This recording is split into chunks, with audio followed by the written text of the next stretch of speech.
Welcome to Working with Modelling Agencies, where we unveil some of the mysteries around what it's like to work in the visual side of the fashion industry. I'm your host, Dave Blake, a New York-based fashion photographer with a passion for helping photographers, clients and models navigate the complex world of modelling and fashion photography. Each episode we dive deep into the fascinating world of modelling agencies, bring you interviews with industry professionals, success stories and practical tips to enhance your career and artistic vision. Whether you're a photographer looking to build your portfolio, a client seeking the perfect model for your project, or an aspiring model aiming to get signed, this is your insider guide to making it happen. Join us as we explore the intricate dance of art and commerce that defines the fashion industry. This is Working with Modelling Agencies. Today I have the pleasure of speaking with Jasmine Dwyer, an Australian New York-based model who's made a dual career transition to becoming a successful entrepreneur in the modelling world. Jasmine is the founder of Bamby Models Management, a model mother agency known for its fresh approach and commitment to nurturing new talent. A unique perspective combining first-hand experience in front of the camera with savvy business acumen and an intuitive pulse on TikTok has propelled Bamby Models to being one of the new frontrunners in the mother agency space. In our conversation, we'll delve into Jasmine's journey as an international model and then exploring the challenges and triumphs of building an agency from the ground up and uncovering the insights she's gained along the way. Jasmine, welcome. Thank you for having me. Of course. I mean, welcome to my house. Happy to meet you. Happy to see you. Yes, absolutely. So, as you know, I'm starting a little bit of a podcast for Working with Modelling Agencies. And you're my first guest, so thank you very much for participating and agreeing to this. Today we're just going to have a conversation, I guess, from your journey as a model through to starting your own mother agency and what your dreams and visions are for that. Let's do it. So why don't you give us, and we've also got Sky here with us as well. And so why don't you tell us a little bit about how you got started modelling, how old were you, where did you start? Okay, well, I was scouted at 14 while I was in a swimming pool in Mornington. They said, have you ever modeled? Have you tried anything? I went into Vivian's and it kind of started straight away, which doesn't really happen these days. But from like 14, 15, I was doing all the JJs, the Dotties, all that, so local work in Australia until I turned 17 when I graduated school. And then from there, I hit 17, finished year 12, and went overseas to Asia. And I spent 5 years in Asia. And is that a normal kind of progression? Where in Asia? Well, it's not really normal, but I was 5'8", which for a model was very small back then. And like I wasn't the right size to do Paris or Milan or New York. So my agent said, let's do Asia. They loved me. So I went there for 2 months, but I loved it so much they kept extending and extending. Sure. And is Asia Korea? Korea, Japan, Singapore, India, Hong Kong. Yeah. Those. And how was that at 17? Was that I loved it. Yeah. I went there, I was like with like other girls, we were all the same age, like a big sleepaway camp kind of thing. A lot of girls who get upset, they get upset because they're not working. Sure.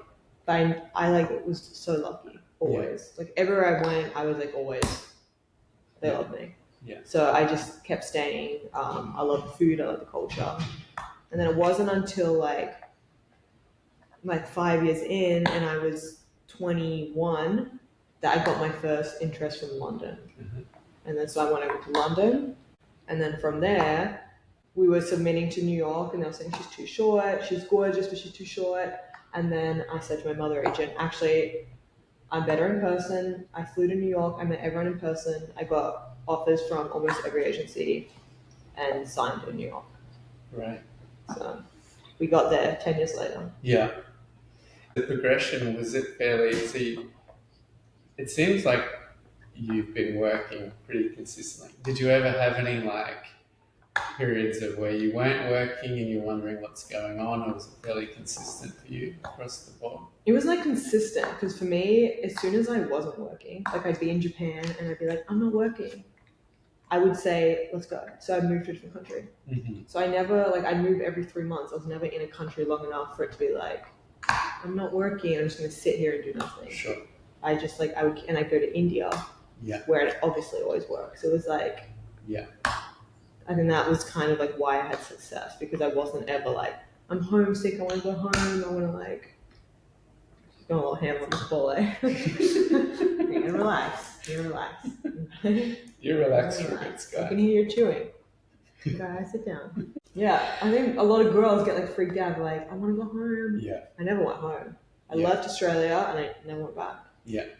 And in terms of visas, was it ever difficult in those countries? Like, what is the most difficult country for getting a working visa? America's the only difficult country. Okay. So for Asia, you get a 3-month visa, which you pay $100 for. You sign a paper. After 3 months, you need to leave and get a new one. It takes 3 days. You fly to Tokyo. You get your new visa. You come back to Korea. Yeah. Never any visa issues. America, obviously, we know the issues. Yes, we know the struggle. We do. And even like Europe, it's like you can work there for 90 days out of 180 days with no real visas. Yeah. So, yeah, no issue. Yeah. Great. And during your journey as a model, you would have started out doing, I guess, test shoots. Yeah. And for everyone listening, what is a test shoot? So test shoot is when a model and a photographer collaborate, where it's not like for a client, or it's not like you need to shoot a campaign. You're getting photos that both your books can use. Yeah. And it's like, it's more to build your book and to like keep everything updated. Yeah. So I still do test shoots. Yeah. It's not like you build your book and now you're ready to test. It's like you're ready to work. It's like you continuously, through your whole career, you keep testing. Yeah. And were you, when you started, I mean, it seems like models aren't signed from 14 anymore. Yeah. Like you were. Yeah. Less so. Yeah. What is the age now where? We like 18 just for when you can actually really start working, but you can still sign at 16. Yes. But you will need to be a child performer, and you need to have special kid accounts. Yeah. So it's a lot harder for the agencies, but you can sign at 15, 16. Gotcha. But you're not working. And like I was on set by myself, like I'd go to work. Like that doesn't really happen anymore. Yeah. And for a model wanting to test, do you think that's important from an early age? Are there any things to be mindful of if you're trying to build your portfolio from your own experience?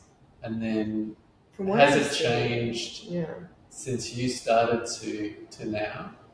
I think I was very lucky where I had a good agency. Mm-hmm. So Vivian's was very selective about what I would test. Yeah. So my book has always kept a really nice level. Sometimes I see new faces or girls who are not signed and they want to build a book and they start shooting with photographers who are maybe not up to the standard, or they're too sexy, or it's like, and those pictures stay around forever. Yes. And it's very hard, or even if you've been testing for like 5 years and you're shooting and you're posing and you're holding your face, these girls get into the habit of like, it's like very hard to break shooting habits sometimes. Yeah. So sometimes it's better to like kind of wait, get an agency behind you who can vet these photographers and like do one amazing test rather than 20 terrible tests. Sure. Yeah. I think. Yeah. Any key moments and experiences where you just kind of pinched yourself and you thought, I'm really doing this? I think like first leaving Australia. Like I never left Australia. My first passport was because we got the contract to Korea. Yeah. And my agent's like, okay, you need your passport. Yeah. And I was like, wow. So I had to like apply for my passports. We had to delay my trip because I didn't even realize we needed one. Never like did anything. So like the fact that I was like leaving the country, moving to like a new place, and I was kind of like doing it on my own almost. It felt very, I was like, yeah, I made it. I can like make my own life. And that was probably like the first. And then like after that, being like signed in New York City, because like always everyone's kind of like, you're stunning, but you need to like, let's be honest, you're not the right measurements. So let's just be happy in Asia. And I was very happy in Asia. I was like, this is great. I'm making money. And so like when I was finally in New York, and not just like in New York, but doing very well in New York. It became like, it was like, I did all this despite what people said like wouldn't happen. Yeah. That's when I was like. And you talk about not being the right measurements. Yeah. For people that don't know, what does that mean? It's different now, but when I started, for someone who's 5'8", you needed a 34 hip. So that was like a common theme always. Like the agencies would be like, we love Jasmine, what's her hip? And they'd be like, she's a 36. And they'd immediately, like all international agencies, even Asia. And this is because of the concept of a sample size. Yes, this is sample size. This is not like an agency being like, you need to be skinny. This is like the sample sizes were one size. And they said, it is what it is. You need to be a 34 hip to fit these sample sizes. Like that was it. Yeah. It wasn't dramatic. It was just like that what it was. Now it's changed. But while I was working in these markets, all the other girls were 34 hip and I was 36. Gotcha. So there was always like that kind of balancing. And did your body change over the time? Or you were like, once you hit kind of 17, 18, has your measurements changed over the years? Well, I was a ballet dancer at a very high level. So I was super muscular, and that was why I had the 36 hip. Yeah. I'm naturally very thin. Yeah. So this has always been my body, but I just had a lot of muscles. Mm-hmm. So while we were kind of like working through that, but as I stopped dance, I kind of ended up as the perfect. Do you have any soft toys you can chew on? She doesn't like. She has this ball has like crack cocaine in it. She's a little heavy. Okay. Take a minute. You relax, guys. It'll be like that. You got to cut to her to show what the noise was. Well, no, I will. Did you watch The Simpsons? Vaguely. Okay, this was my era. Now we're really dating me. Yeah. And there's an episode where Homer becomes a country and western singer. And like he's recording the album and his producer is like this attractive cowgirl. Yeah. And then they're like, we're getting some like weird grinding on the track. And it's his wife, Marge, grinding her teeth. This guy, that's you. That's you. You're Marge. Marge. But no more, okay? Get over it. This is mommy's moment. Yeah. Classic. All right, we're back. So I guess that's a good summary in terms of like milestone moments. Do you remember your first cover? Do you remember your first billboard? Yes. Okay. I remember my first cover was in Korea, and the agency surprised me with it because I'd been working a lot and I was kind of like I was like exhausted. So they're like, we have a little magazine shoot. So I shot it, and then when we're on set, I saw that they were like mocking it up with the cover. And they're like, no, that's just, they do it for fun. And then after like a few weeks later, we went to the store and they're like, my first cover. Wow. And it kind of like, in Korea, it was a very big magazine. Immediately, like we changed my comp cards. Every casting I could do, they're like, oh, you're the cover magazine girl. Yeah. So that was like. Remember what it was called? Magazine. It was called Shaw Magazine. Sure. I can send you it. Yes. It was very cute. It was like very photoshopped. Yeah. So like my skin was like one color. And then my first TVCs were there as well. My first billboards. All my first were in Korea. Yeah. So I kind of got to like experience what like a top girl in Paris will experience over like the course of a 5-year career, like in 3 months. Yes. And how old were you? 18? Yeah, like 18, 19. Did you ever have to walk Fashion Week? Were you the right? No, never. Okay. It was never Different an option. height? Yeah. Wrong. If you were 5'8", you just not put even. Okay. It was never a thing. Yeah. Has it changed now? Yeah. Okay. It changed when I came to New York. Yeah. I came to New York and they're like, let's put her in the show pack. Gotcha. And I was like, oh. But you wouldn't walk now. From my observation, it seems to be like the very young, up and coming models. They are. Or how would you describe how a show pack would come about and why you would present certain girls? And what even is a show pack, I guess? Okay, so show pack is usually like an agency's like most promising almost, or like most likely to book shows. That's like it, just about shows, not about other stuff. Yeah. They would choose like 20 of their girls. Usually there'll be like half new faces, half main board, and they'll have like they're like Kendall Jenner in it. So it's like when you see immediately there are strong girls, but then there'll be like 6 or 7 new faces where they haven't like been seen, and that's like a big thing. Everyone's looking for the new face. This girl's never debuted. You could have had like I had at that point an 8-year career where I'd worked for everything, but I came to New York in the show pack as this girl's never done anything. She's brand new, and then everyone wants to like discover that new star. Yes. So once you've kind of like gotten out of that, now you're against the girls who are established. Yes. And then it's just different. You have to like maintain a show girl. You need to like do these high-end editorials. So at this point, I'm more like happy doing my campaigns and like beauty jobs. Anything else you would like to add in about your journey as a model? I mean, it's still continuing. Yeah. Like you're an active working model. Mainly, I think the other thing is people do assume that once you hit like 22, 23, your career is over. But for me, it has been like every year I'm now booking more than the year before. Yes. And I think that is the industry changing, where it's like they're now specifically looking for girls who are in like the 26 to 32 age category. Yeah. Which is great. So it's like your career doesn't end anymore when you hit like 23, 24. Yes. It just like shifts into a whole different category. Yeah. And I guess then it's a matter of, I mean, you treat your career as, I see you as like an athlete in the sense that, you know, you're working out, you're looking after yourself, your nutrition, all of these things. Your lifestyle choices are such that, you know, you still look fresh. Yeah, you do need to look after yourself. Like I never partied really. I had one of my agents who was telling me that these girls complain that you got to eat a certain way, you got to work out to be a model. She's like, no, you actually get paid. This is your job. Where no other industry they pay you to just like take care of yourself. Yeah.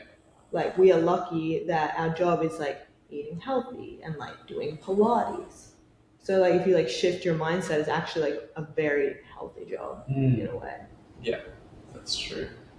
Have you had any bad experiences in the industry? We've touched on the good parts. And I have issues with not getting paid sometimes in Asia. Yeah. Because the issue in Asia is agencies would open, they'd work you, and 3 months later they'd go bankrupt. Yeah. They'd close and they'd reform under a new name. Wow. So I had one agency who wouldn't pay me for like a 3-month stay. That kind of thing.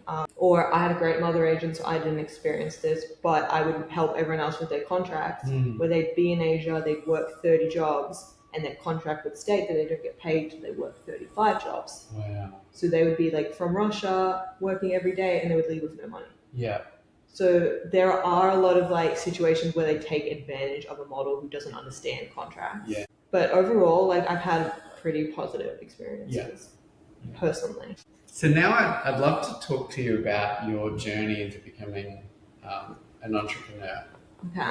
And I know you've done a couple of little businesses. Yes. Like myself, I guess. Yeah. Like us all. Yes. As an entrepreneur. That's it. But the one I wanted to talk to you about today was Bamby Models. Good. But Bamby Management. Bamby Model Management. Model Management. Yeah. Perfect. Tell us a little bit about how that came about. Okay. Wow. I've always kind of loved scouting new faces. So I'd always like find girls. I'd see them on like Instagram and I'd send them to agencies and they'd look at this amazing girl. Like just because I was like, I love faces. So I'd always been doing that. I found one girl in Australia who I thought was phenomenal. I gave her to an agency. They started working her. I hated the way her career went. And I wanted like a little more control about that. So from that, I was like, well, I can be a mother agent. Bamby didn't start still for like another year. So at this point, I'm like managing a few girls. And then it blows up on TikTok. I post about it. And I suddenly am getting like thousands of DMs every day and like emails and submissions. And we grew from 4 girls to like 30 within 2 months. Wow. And then it started being like, Jasmine Dwyer, I didn't want to be under my name anymore. I still wanted my career. So I created Bamby, where it was like an agency. Most of my girls are at their teenagers. They're 17, they're 18. And it was like, I never told them that I would be like what their agency would be. I said, you're going to go to Elite, you're going to go to Next, but I'm going to be someone who's going to make sure you do this safely. And like doing it like that, it kind of just, everything worked. It was like super easy. The girls kept coming to me. Everyone's happy. I've never had anyone leave. So just kind of like staying like honest to like the values that I wanted. Yeah. It just like created itself almost. Yeah. I mean, I've shot with some of your girls at a place with, various agencies. And I mean, I know a couple of other mother agencies as well. And I think we have the kind of relationship, I can tell you really care about the girls, where they're going. You've got a really vested interest in their career and doing it in the right way. And it's really nice and refreshing. Like it's very, very personal, and very personal. They're your priority. Like I can feel that, and I mean, you've scouted some great girls. Who is I mean, you've scouted a few like heavy hitters. No, I'm not going to ask for your favorite. But you've got at least one it girl. I scouted a few girls who really took off very quickly. Leah Simon, I scouted her on TikTok. 3 weeks later, she debuted for Marc Jacobs. Another month later, she did the Ralph Lauren. She's been non-stop working since. I scouted Sylvia Anderson at 16. A few months later, she was worldwide exclusive Celine. And these girls like never had any experience. They were just like normal kids from their hometown. So I do like taking a girl who's like really just like from 0 to like 100. And because it's like such like a crazy difference, that's why it is so important to have like a mother agent. Yeah. Because these girls, it was the first time ever like going to Paris. So it was like mind blowing for them. It's crazy. That's right. And you mentioned you use TikTok for a lot of your casting. As someone that we tried. As someone that personally doesn't have TikTok, or really like my brain isn't even in that space as to how it works. You seem to be like, a bit of a TikTok whisperer, like you can feel the pulse of how it works. And I remember you telling me a story of how you accidentally had an open casting in Central Park. Yeah, in Washington Park. And like hundreds of girls showed up because I posted that I'm going to be scouting the park. So we had like hundreds show up, and then the police came and was like, you need a permit. Like, what are you doing? And I was like, I didn't realize it was going to be this big. So yeah, the reach it has. The reason I like TikTok is Instagram is like very specific. You're going to reach your followers. TikTok, I post a video. There's no editing. I just like pick up my phone and I speak to the camera. And I get like millions of people from all around the world. They see it. Yeah. And they're responsive. They're in the right age demographic that I want. They relate to me. They see another like young girl. It's like TikTok is my ideal marketing. And do you have a key message that you present on TikTok that seems to resonate with people? I think the thing that resonates a lot is always when I say like, look at this girl we found. She was like a normal girl. Yeah. And even now we have all sizes, from size 0 to size 22. Yeah. So it's like a lot of these girls who I scouted even, they never thought they could model. Yes. So being like, listen, like anyone can do it. Like I got you. If I see your potential, like we can do it. So it's more like just submit to me, like give it a chance. Yeah. But if you like see some of these like submissions I got from some of my best girls, it'll be like, hey, sorry, my mom made me submit this, but like I know I'm not pretty. And then like she's like the next cover girl. Yeah. So like that's like kind of the message. Yeah. I like it. What are some of the challenges and successes that you've experienced starting Bamby? The challenges for sure were, I think it grew a little too quick at the start. So we expanded and I then had to bring it back. So it like got out of control a little bit where I had way too many girls, I had way too many submissions. I was posting on TikTok, so I was literally getting thousands. My Gmail, I could not receive any emails. And I had the highest plan. Like it was just insane. So from that I cut down on the TikTok, I cut down on submissions, and I then focused on the girls I currently had. And some of the girls who maybe were amazing but weren't the right fit for me, I gave to other mother agents. Yeah. So really like distributing talent and being like, these are the girls who will benefit from me, and now slowly opening it up to scouting again. Yeah. So that was like the main challenge. It's not the worst thing in the world. Yeah. Yeah, to have to almost turn off the marketing tab. Yeah, it was like I had to like shut down for TikTok. Yeah. But now we're like under control and I'm like back out there. Yeah. And so the way it works for the mother agency, do you want to, for people that don't know, what is a mother agency and why would it be in a new model's interest to start out with a mother agency as opposed to submitting directly with, one of the main agencies? Well, I think personally, a mother agent is most important for a brand new face, and then it's most important for a very experienced working model. So for the new faces, it's important because number one, this industry is so confusing. So none of these girls know the different agencies. You're going to go to the agency, you're going to get a contract. You don't know what you're looking for. You're going to sign on to something that maybe is not in your best interest. Yeah. So a mother agency is looking after your best interest.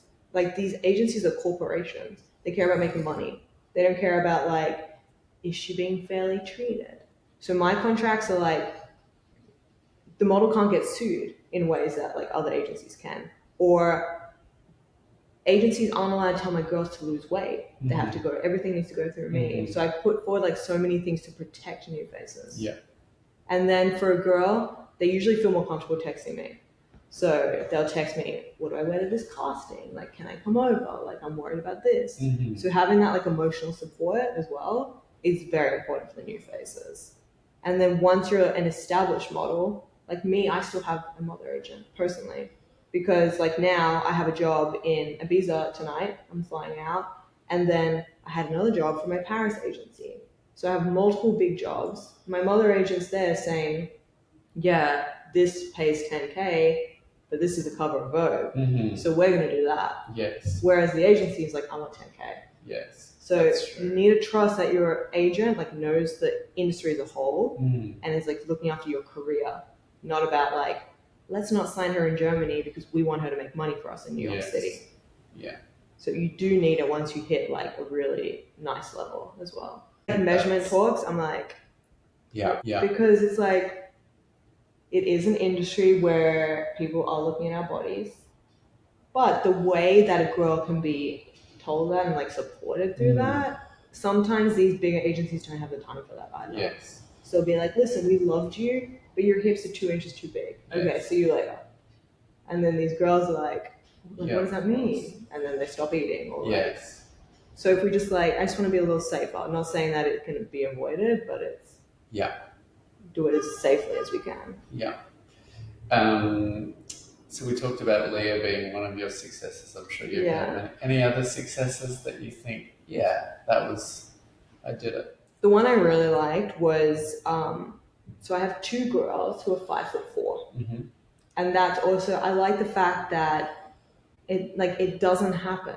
This was always, she's stunning, but she's too short. Yeah. So it wasn't like I was signing 5'7" girls. These are like 5'4" girls, and so one of them, her first job was a $10,000 campaign. Yeah. Wow. So they're also booking like at a very high level. Yeah. And then the other one in New York, Genevieve, she's constantly working. So both these girls are very successful. I'm not just saying I signed them. Yes. But they're like successful working models. Yes. Regardless of their height. Yeah. That was like very special as an agent. Absolutely. That's incredible.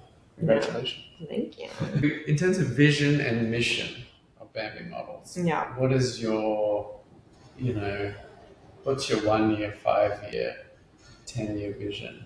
I always definitely want to like stay small and personal. So I would eventually expand in a way where I would bring in another girl who's had a very successful modeling career and get her as another mentor for the models. Yeah. I would never expand as a corporation. I've had people offer to invest. I've had agencies say, we should connect, we should collaborate, we could buy you out.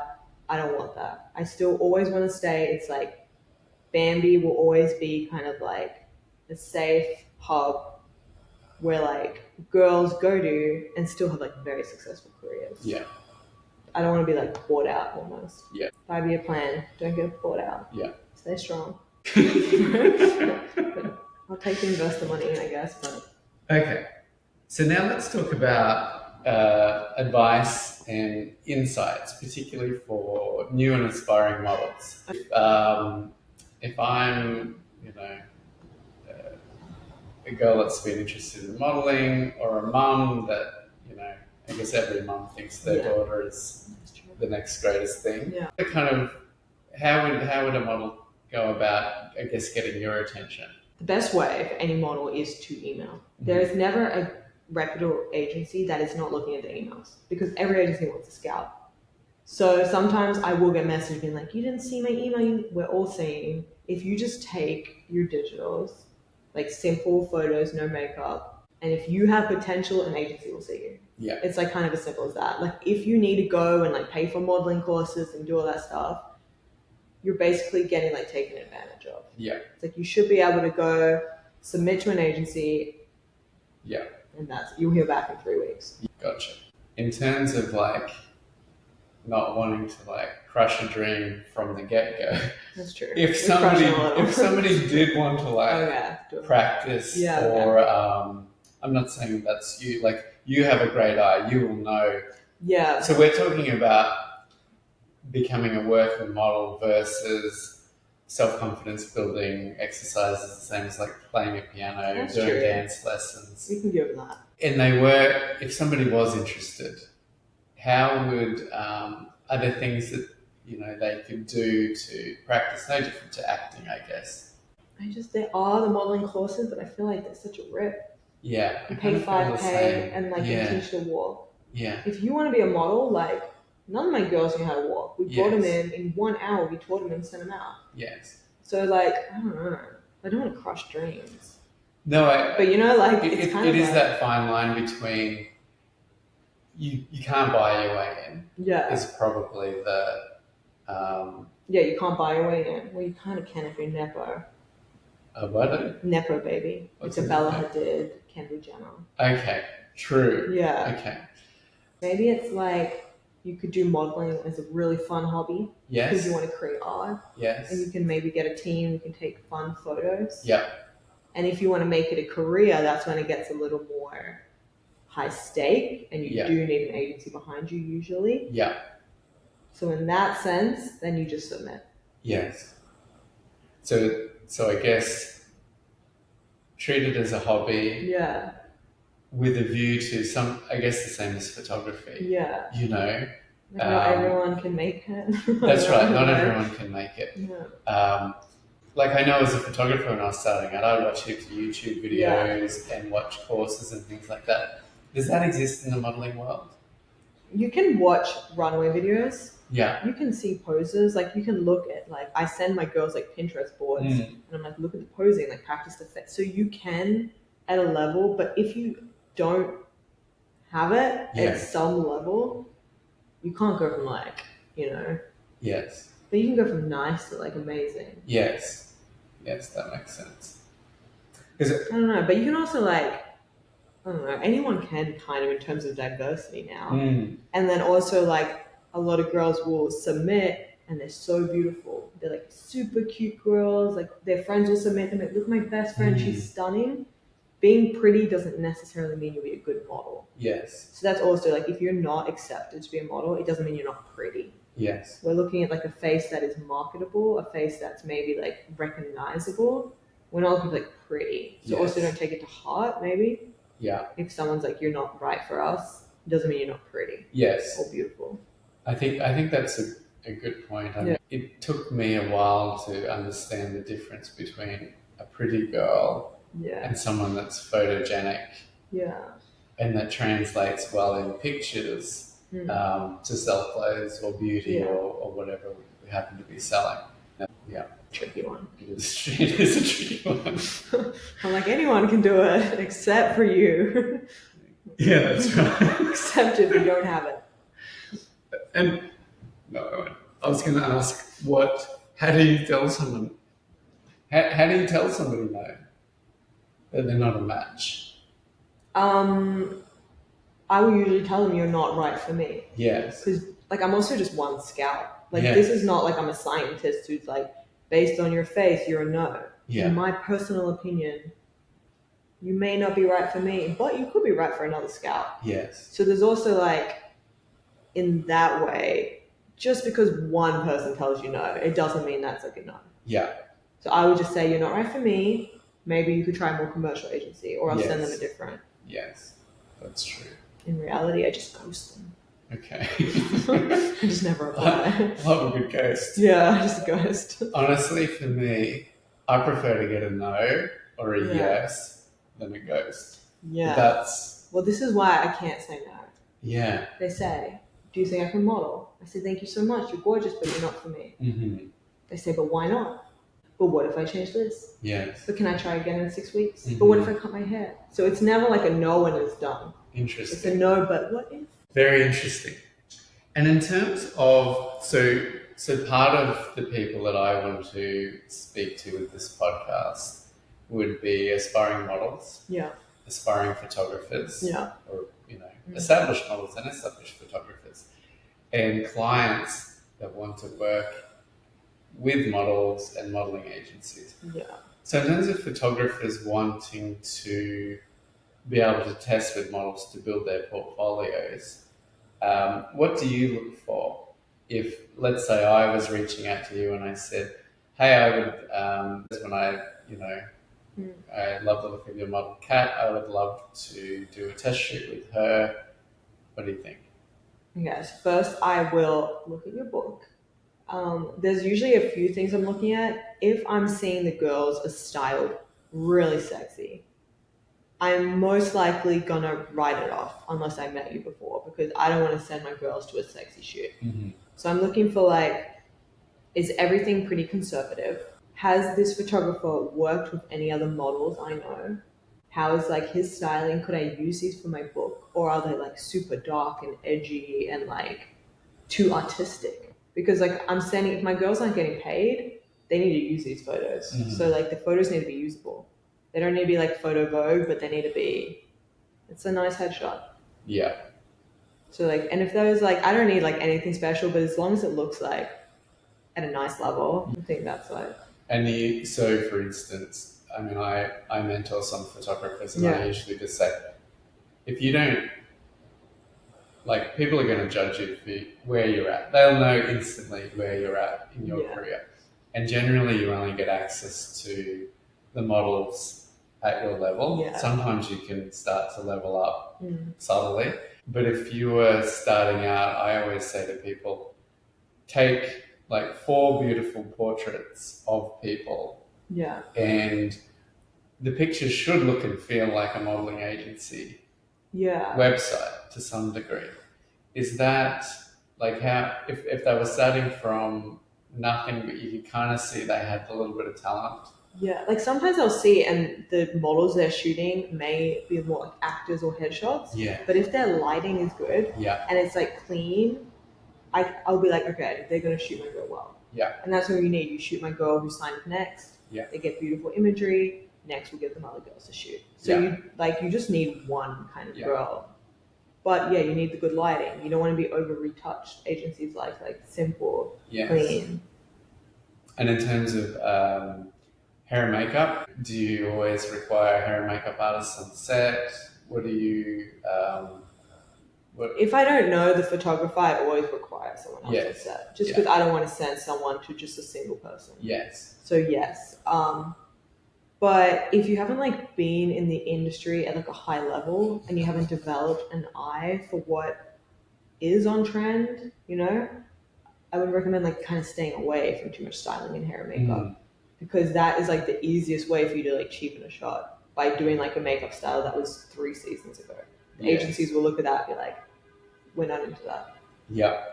I look back at some of my work from early in my career, and the pictures were kind of unusable in retrospect because there was just too much makeup. Yeah. Like looking back, it just looked absurd.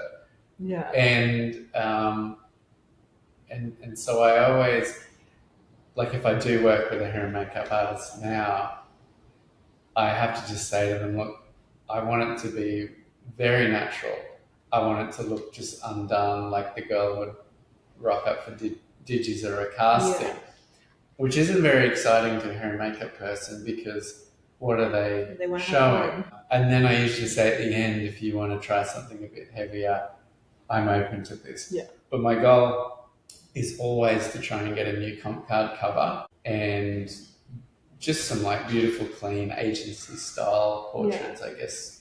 And then you can kind of build on there depending on your level of experience. Especially while you're like trying to get in. And then once you like got a little reputation, you can do whatever you want. Yes. But at the start, if you want to like get into agencies, like less is more. Yeah. And you mentioned you look at someone's work, if it's too sexy, what's your definition of too sexy? It's like, first of all, a lot of photographers want to shoot like topless with like a hand covering and it's an implied nude. Yeah. And I've never needed one of these photos for my book. Yes. Like I've never needed a girl crouched down like completely nude. Yeah. So when you do that and the photographers say it's for the art, yeah, sure, maybe it is. Yeah. But that's not benefiting my girl. And that's like putting her in a situation where you're going to probably ask her to be nude. Yes. So maybe you're fine, but I don't want to risk it. Yeah. Yeah. Yeah. And is that something that you've ever had to say as a mother agent or as a model? Or like, have you ever been in that situation? I did have like one girl who did a shoot and then like told me after he was like pressuring me to take my top off. So that happens. And that is also something very important that I teach my girls because you hear about like the photographers who do that. Yeah. But it doesn't happen in the way you think it happens. Like no one says take your top off. Yes. It's can you lower your strap because I can see it and just like a little more and with the shadows casting in your face, let's just take it off, you can cover it. Gotcha. And then the girl's like all of a sudden nude. Yes. And she doesn't realize how it happened. So then after she'll call me upset. Yeah. So you can usually like judge that by the guy's work. Yeah. Because that, for me, I think there's a sense of responsibility. Like as a photographer, there was never any, when you're starting, there's no guidebook, there's no rule book. The amount of times an agent would just randomly send someone with no briefing, no mood board. Yeah. And, you know, I think the older I get and the more experienced I get, the more I feel like I want to be protective of, you know, the younger girls that come through and shoot with me because they're at such a young age that, you know, it's they can be taken advantage of. Yeah, things happen.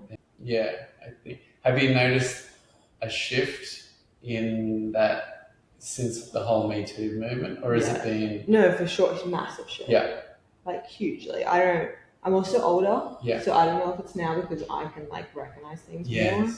But like little things, like now they'll say, "Do you mind if I just fix your top?" Yes, and they'll go in before they would like. You know, put their hand down your pants to tuck in your shirt. Yeah. And it was like never really an issue, but now it's like the lines are clear. Yeah. They ask. Yeah. Most of the time you say like, don't be stupid, do it. Like, we're all professionals here, but you can ask the 18-year-old who doesn't feel like, and now they have to have, if a girl asks backstage, I need a private change room, they made it like a law that the girl has to get a private change room. Yeah. So there are things that have completely changed. Yeah.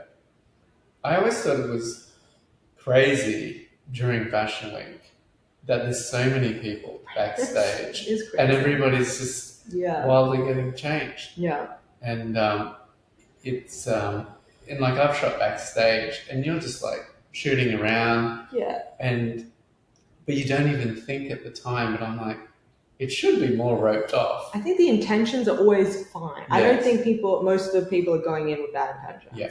But like you are like, you'll be like 18 and you're like covering up trying to change and you see like a flash behind you. Yeah.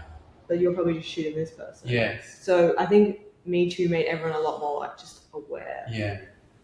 But even if there wasn't any bad intentions, we Yes. just all like took a step back and it's like, let's just do this a little Yeah. safer. Yeah, that's right. Yeah, I think it was good to, Just to weed shake it out. that up. Yeah. Yeah. Cleaned up the streets a little bit. Yeah, I agree. I think so.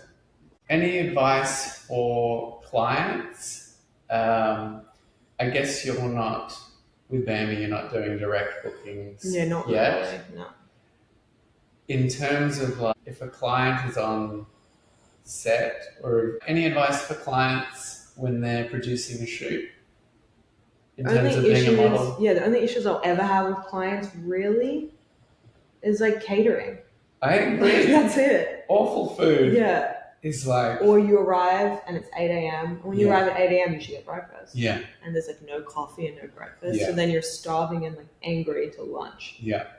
Which could be fixed by me eating my breakfast in the morning. But, that's the only thing. Catering. You need a night. Everyone should have coffee. I think that's my biggest advice to clients on set. Good catering. Please don't give us cheese and bacon buns from Kmart. Yeah. And don't make us work through lunch. So many times they'll say, are we okay working through lunch? And everyone says yes. Yeah. I'm on set. Yeah. So now I haven't eaten. It's 4 p.m. I've had like a bite while I'm changing. Yeah. I'm now like kind of dizzy. So obviously at my age now I'm like, no. Yes. But when I was young and they say, you want to work through lunch, guys? Everyone wants and everyone's like, yep. Yeah. I'm going to say, I do sometimes say, we've only got 4 looks left. Oh, yeah. Would you rather push through and then we wrap and go for lunch, or? Yeah, but the team shouldn't be eating while the model doesn't. Hell no. That's like if the team's eating, the model needs to eat. Of course. That's how I roll. I think pretty good. On clients set should have like direct maybe pictures if they don't know how to explain what they want. Sometimes they're like, I want sexy but classy. If they're not sure, have some photo references. Yeah. Could help. I think every client's at a different level. Like the really advanced ones will have, a full mood board, and the ones that don't know what they want just really don't know what they want. Yeah. And that's okay too. Yeah, we'll work with them. Happy to be there. We love our clients. We do love our clients. Let's do like a little bit of rapid fire. Okay. Tea or coffee? What are you drinking right now? Coffee. What do you have? I usually have Americano with cow's milk. Sometimes I get shamed for, but it's alright. Totally fine by me. What star sign are you, and do you believe in this at all? I'm Sagittarius, and I would kind of semi-believe, but then me and my fiance are the worst partnerships based on star signs. So I have distanced myself from star signs, and I don't believe them anymore. Okay, I'm a Sagittarius too. Oh, maybe this is why we hit it off. We're good. Yeah, I like Sagittarius. Chilled. Yeah, it is the best star sign. It's the body of a horse, the top half of a person. Yeah. And you get a bow and arrow. Yeah, we really are the best. So I do believe in that. Yeah, the best. That's passionately believe. That's true. Do you drink alcohol? No. Okay, no alcohol. And I asked that just because it's such an interesting social element that it is like a big thing with models as well. Yeah. Usually like the clients, they wrap up a drink. Like, let's go out for drinks. I would go out for drinks. Yeah. I would just get my salsa water.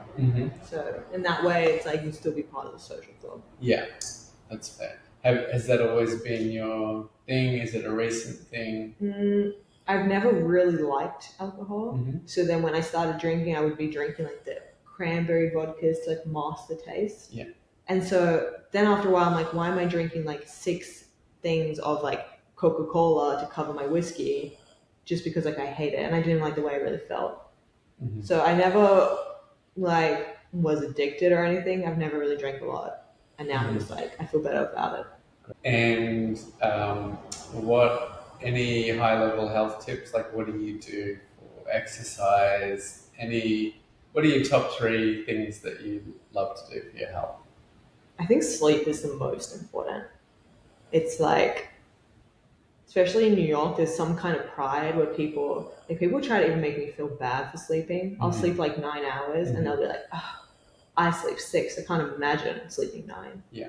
And I think like sleep is like when your body like regenerates. So that is like always my priority. I am proud of my 9 hours. If I can do 10, I'll do 10. Yeah. That's number one. Number two, I guess just being like very mindful of what you're eating, especially in like a big city. So much stuff has like extra crap in it. Yeah. And thirdly, like more preventative, even like making sure your teeth are good, because now that's like linked to so many health issues. So if you're like looking up for prevention rather than trying to like play catch up while you're feeling terrible, Yes. you can always kind of maintain pretty like semi-levels. Yeah. Amazing. And how do people find you, one as a model, two as a mother agent? What are your handles? What's the best? Even like, how do they find me? I was like, I think they like me. I don't know. I guess, hopefully. How they find me. Jasmine Dwyer on Instagram.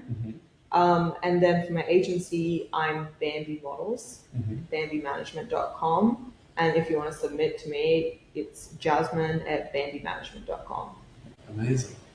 Well, thanks so much for your time. It was super interesting for me, and I mean, we hang out a fair bit, but it was nice to kind of... Nice to chat. Yeah, put a few things on paper and just see the way you think and the way you approach life, and as a model and as a mother agent. And yeah, looking forward to seeing your journey. It's super exciting. Thank you for taking the time to speak. Yeah, of course. And thank you for chilling, Sky. Yeah, you did so good, baby. You did good. Thanks for listening to Working with Modelling Agencies. If you found this episode valuable, please subscribe and leave a comment to support our community. Photographers seeking coaching, models wanting a portfolio shoot, or clients that want to work with me, you can find me on dave-blake.com or follow me on Instagram, Dave Blake Photo. Thanks for listening.